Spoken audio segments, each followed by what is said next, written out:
படுத்து தூங்கிருங்க அப்படின்னு சொல்லி சிம்பிளாக சொல்லி முடிச்சிடுவாங்க. அதெல்லாம் ஒன்றும் இல்லை போங்க அப்படின்னு அனுப்பிச்சிடுவாங்க. ஆனால் வீட்டில் வந்து வலிக்குது மம்மி, எனக்கு வலிக்குது, என்னால் முடியல அப்படின்னு சொல்லும்போது அந்த பிரச்சனையை ஒரே ஒருத்தர் மட்டும் முழிச்சிருந்து பார்ப்பாங்க.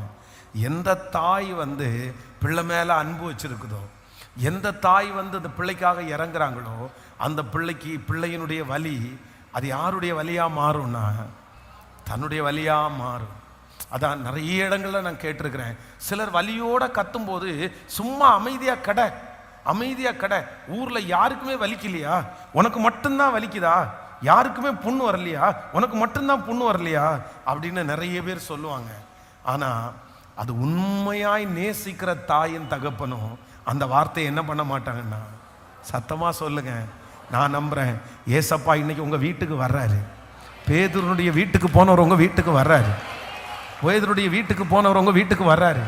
என்ன அற்புதம் செய்கிறார் அப்படின்னு சொன்னால், உங்கள் பிரச்சனை நிறைய பேருக்கு பெரிய பிரச்சனையாகவே தெரியல, உங்கள் சூழ்நிலை நிறைய பேருக்கு பெரிய சூழ்நிலையாகவே தெரியல. இதெல்லாம் ஒரு பாடா, இதெல்லாம் ஒரு பிரச்சனையா, இதெல்லாம் ஒரு கடனா, இதெல்லாம் ஒரு சூழ்நிலையான நிறைய பேர் உங்களை பார்த்து கேட்குறாங்க. எல்லாருக்கும் ரொம்ப அசால்ட்டாக இருக்குது. ஆனால் உங்களால் மட்டும் அதை தாங்கி கொள்ளவே முடியல.